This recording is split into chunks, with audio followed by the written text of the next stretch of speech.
kastoo la eego nolosha dunidu waa dabkee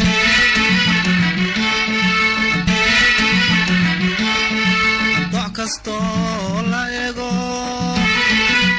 nolosha dunidu waa dabkee بسم الله والصلاة والسلام على رسول الله صلى الله عليه وسلم. maanta xaggan waxaan uga hadlaynaa barnaamij aragtidayda la dhaho maanta wuxuu daaran yahay ama maaragtay aan uga hadlaynaa arrinka cashuurta ee dowladdu soo kordhisay kaasi oo ah in dadweynaha lagu soo rogay ama ganacsiga waxa weeye isdhaafsiga ganacsiga ama wax kala iibsiga VAT. haddii aan isweydiino marka koowaad VAT waa maxay?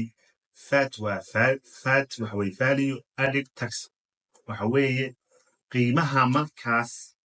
ganacsadaha uu ku joogo shaygu oo lagu daray VAT oo lagu daray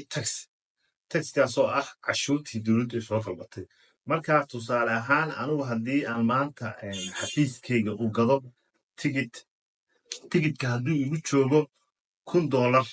oo markaas uu aniga igu joogo $1 oo anigu faa'iido $30 saarto marka $130 la isu geeyo dowladda percentageka hadda ay soo gudbisay oo loogu dhufanayo maadaama hadda xilligan aynu dollar isticmaalo 0.05 boqolkiiba 5 markaan ugu dhufano $130 waxay noqonaysaa $81.5 ayay noqonaysaa. marka maxaa dowladda ugu kordhay oo value added u noqonaya oo cashuura waxay noqonaysaa $50 iyo badh. marka halka aan ka eegno hadda aniga faa'iidada aniga aan saartay qiimaha uu igu joogo oo anugu faa'iida ahaan sii saartay ba waxaa ka badan tan cashuurta ay dowladdu ay qofka shacabka saartay. faa'iidada aniga aan shakhsi ahaan anugu saaray waxaa ka badan faa'iidada dowladdu ay saartay tigidka iyadoo inkastoo ay cashuurayso si guud tigidka ilaa diyaaradda. marka halkaasoo kale madaxweynuhu wuxuu yidhi dadweynaha ma khusayso oo keliya waxay khusaysaa dadka shatiga wata ee ganacsadaha. marka halkan annaga waxaan ka caddaynaynaa faatku in ay khusayso dadweynaha qofka wax gadanaya oo qiimaha la dul saarayo inuu yahay dadweynaha. mar kasta oo qofka dadweynaha wax gadanayo qiimaha value added taxigu isaga unbuu fuulaya isaga unbuu raacaya. halkaas macnaha sida saxda ah saas weeye oo lacagtan dadweynahay fuulaysa. marka VAT cashuurtaas adduunka o dhan baa laga ururiyaa dadweynuhu waxa ku horumareen sax. laakiinse soomaaliya maanta xaaladeeda lagu jiro waxa weeye maamul goboleedyada systemka waddanka ka jira waa in horta marka waa dowladdu marka ay rabto inay hirgeliso waxa ay dowladdu hirgeliso waa in waddanka o dhan ka hirgalaa oo aanay ku koobnaan magaalada muqdisho. tusaale ahaan haddii aan isweydiino VAT soomaaliya maanta xaaladeeda waa sidee? maamul goboleedyada ma ka wada hirgelaysaa? maya wey kama wada hirgelayso. marka maadaama aanay ka wada hirgelayn macnaha waxaa ma soo kordhinayso in magaalada muqdisho cashuur kale oo dheeraadiya la dul saaro. awalba dowladda federaalka cashuuraadkeeda muqdisho ka imanaya maadaama aan la midaynayn cashuuraadka waddanka ah yacnihii inay muqdisho ku koobnaato aragti ahaan anigu waxa weeye ilama fiicno oo waxay ku fiicnaan lahayd maanta in ay maamul goboleedyada ay maaragtay ay hal mar ka wada hirgasho. taas maanta ma dhici. waxa kale oo aan u eegaynaa power purchase ma jiraan. macnaa power purchase bulshadu awood ay wax ku iibsato ma leedahay. soomaaliya siaanu ognahayba waxa weeye faamiliga dhan ama 10 qofba hal qof baa shaqeeya baa laga yaabaa. qolkaa qof bay wada biilanayaan ama iska wada shaxaadayaan. wixii yaraa iska shaxaadayn tax VAT haddii lagu sii kordhiyana waxa weeye dadweynihii culays baa sii fuulay oo maalin dhowto haddii bulshadu shiid ka cabanayso waddankan sidaan ognahay beryihii ugu dambeysay dhaqaalihiisu aad buu u hooseeyaa. cash flow lacaga dhex wareegaysaa ma jirto. marka maadaama ay xaaladdu saas tahay xitaa xilligan oo la oran karaa xilligan kuma habboona oo dowladdu inay isweydiiso oo bulshadeeda ay u turto ma tahay. waxa weeye sidoo kale madaxweynuhu wuxuu ka hadlay wadamo East Africa oo yidhi 15% ayay ku dhuftaan. 15% waxay ku dhuftaan shilinka gaarka ah iyagu leeyihiin oo dollar kuma dhuftaan. oo qiimihii dollarkii iyo shilinkii waddanku lahaa way kala duwan yihiin marka percentage-ka loo eegayo marka taasna waxa weeye waa loo eegaya dowladdu shilin soomaali bulshada shilin ay iyagu leeyihiin ma u keentay ma u hirgelisay horta intaanay keenin fat waxa kale oo aan isweydiinaynaa haddii arrinkan uu dowladdii 1984 haddii uu xeerkan uu hirgalay maanta dowladda jirta baarlamaankeedu sistamka cusub ee macnaha waxyaabaha qaar lagu daray faadka baarlamaanka ma la soo mariyey taasna waxa weye su-aal kale oo u baahan in la isweydiiyo waxa weye marka maanta waxa weye marka xaaladuhu iyagu isaa yihiin dowladdu waxa loo baahan yahay inay horta waxyaabahaas horta marka waad isweydiiso inta aanay soo rogin taa marka laga yimaado bulshada soomaaliyeed marka si guud lamaba diidanama dowladdu inay cashuur qaado waddanku inuu horumarona bulshada soomaaliyeed oo dhan ayaa doonaysa raalli ka ah laakiinse dowladda waxaa looga baahan yahay in la weydiiyo war cashuuraad fara badan baa waddankan la qaadaa tusaale ahaan intaanba loo gudbin maamul goboleedyada magaalada muqdisho iyo hareeraheeda inta aan ognahay waxa la qaadaa cashuuraadka gaadiidka noocyadiisa kala duwana la qaado waxaa la qaadaa cashuuraadka guryaha la qaado waxaa la qaadaa cashuuraad nadaafadeedo meherada anaga noo furan iyo meheradaha laamiyada iyo meel walba ku yaala meherad kasta oo furan waxaa laga qaadaa nadaafada laga qaadaa albaab kastoo furan lacag nadaafada dhan $10 laga qaadaa macnaha kun su-aal baa saaran lacagahaasi xaggay aadaan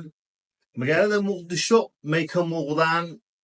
matalan dadweynaha lacagta laga qaadayo su-aalaha dadku isweydiinaya waxa weye war cashuurihii hore ee magaalada iyo dadweynaha laga qaadayey war dadweynaha ma loogu khidmeeyey waddanka ma loogu shaqeeyey waddooyin ma loogu dhisay qashinka ma looga qaaday magaalada muqdisho caasimadii wey meel walba qashin baa tuuran tusaale ahaan waddooyinka qaar way jajaban yihiin kuwa weliba magaalada qaarkood way jajaban yihiin sidaasoo si lamida bulaacadihii biyaha qaadayey oo maaragtay markuu roob guddo oo kale magaaladu ma leedahay ma la hirgeliyey kuwii hore ee hore u jiray ma la hagaajiyey ma laga shaqeeyey inta markuu roob da-oba lacago lagu bixin lahaa booyado markaas biyaha dhuuqa oo dee aan caqli ahayn marka lacagahaas dadweynaha cashuurta hore looga qaaday war horta ma jeebab dad bay ku dhacaan waa su-aal in la isweydiiyo oo dadku ay ka fikiraan waa in sidoo kale maaragtay laga hadlo oo yacnihii tusaale ahaan musuqa waddanka ka socda oo dee macnaha aad u fara badan ama dee dowladda hore joogta ama dowladda han joogta mar walba musuqa soomaaliya waa jira anagu hata dowlad gaara oo yacnihii hebel kuma eedaynano laakiinse dowladdii markaas joogtaba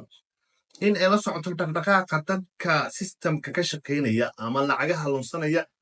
matalan hadda haddaan tusaale ka soo qaadano magaalada muqdisho waxaa maaragtay laga dhisaa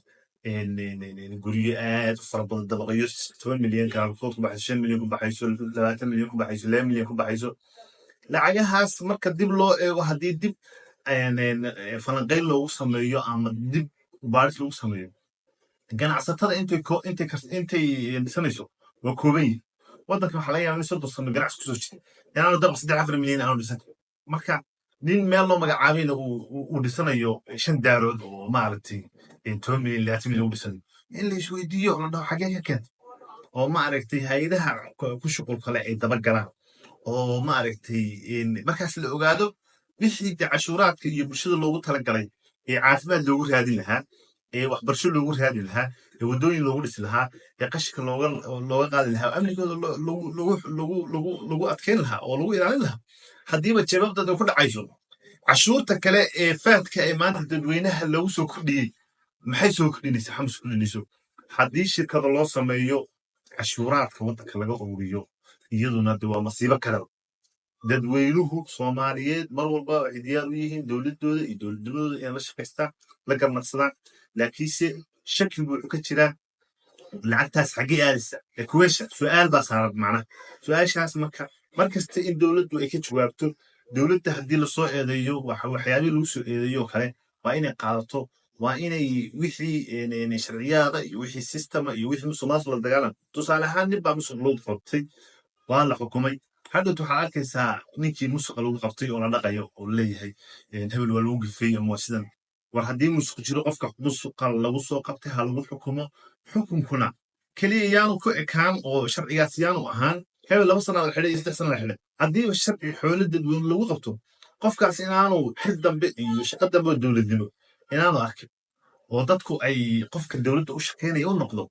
oo uu isu arko uu adeega bulsho ee aanu isku arkin qof meel ka ganacsanay qofku haddii aan ku qanacsanayn inuu bulshada ugu adeego waa inuu aado bakaaro iyo dubay iyo china iyo ganacsi u raadsado ee aanu ku soo noqon waxa weeye xoolaha dadweynaha laga soo ururiyo xoolaha dadweynaha laga soo ururiyo macnaheedu waxa weeye civil servant baa tahay adiga qof dadweynaha u adeegaa tahay haddii aanan ku qanacsanayn mushahar iyo xuquuqaad baa leedahay waddanka ay dadkaaga u adeegsanaysaa haddii xil ugu dhiibana waa lagu sharfayo dee waxa weeye masar iyo magac baa lagu sameeyey dee intaa wax ka weyn oo qofku uu raadina ma jirto haddii aan intaa ku qanacsanayn oo ganacsi raadinaysidna meesha dowladnimadu maaha wax laga ganacsado ee qofku waa inuu bakaaro aado dhulkaas ka gacaysto marka dowladdu sidoo kale waa in marka ay rabto inay dadweynaha faad ku soogto oo cashuur laga qaado waa inay 2 qodob oo dadweynaha macnaha wax laga gadayo qiimo ahaan marka la soo gado ma qiimo waaliyaba oo maaragtay dadweynahani aanay iibsan karin macnaha suuqyada macnaha bulshada wax looga gado inkasta oo suuqu xor yahay haddana laakiinse dowladdu waa inay ka war haysaa qiimo nooceeya ayaa wax lagu soo gadaa dadweynaha wax laga gadaa waa inay ay jiraan dad indha-indheeya ama observeries dad indha-indheeya ama ka war haya suuqyada ama dhaqaalaha waddanka guddiga dhaqaalaha waddanka maxay qabtaan maxay ka shaqeeyaan waaye su-aal moogta maxay mushaaraad ku qaataan xafiisyada qabooba maxay u fadhiyaan waa in ay maaragtay laga shaqeeyo arrinkaas oo dowladdu ay taan isweydiiyo sidoo kale dowladda waa in maaragtay la isweydiiyo ama dowladdu ay ka jawaabto dadka intaana cashuur ku soo rogin war dadweynaha maxaa laga gadaa macnaha dawo dhacay baa laga gadaa raashin dhacay baa laga gadaa taya dhowrka qaranka si saxa ma u shaqeeya waxa waddanka soo gelaya taya ahaan sax ma yihiin dadweynaha waxaa laga yaabaa wax dhacay qofkan in $20 laga gaday dowladday saaran tahay mas-uuliyaddaas cashuur faadana waxa la yidhi waxa dhacay waa lasii dusaalayaa marka waa in haddii wax dhacay dukaamo gadaya hadday jiraan dowladdu waa in la xisaabtanto soo qabato oo sharciga la horgeeyo wixii dhacay iyo wixii mataqaanaa soo daayey iyo waxaasoo dhan waa in la xisaabto ugu dambayn waxaan kaga baxayaa barnaamijka gabaygii suldaan qabdi ee ahaa iska leylso meeladana joog liigadana siibo luufada dadweynaha u qoo laa adugu heenka laashinkii agwaankaba hilmaan low taladooda cashuur laba jibaara ku qora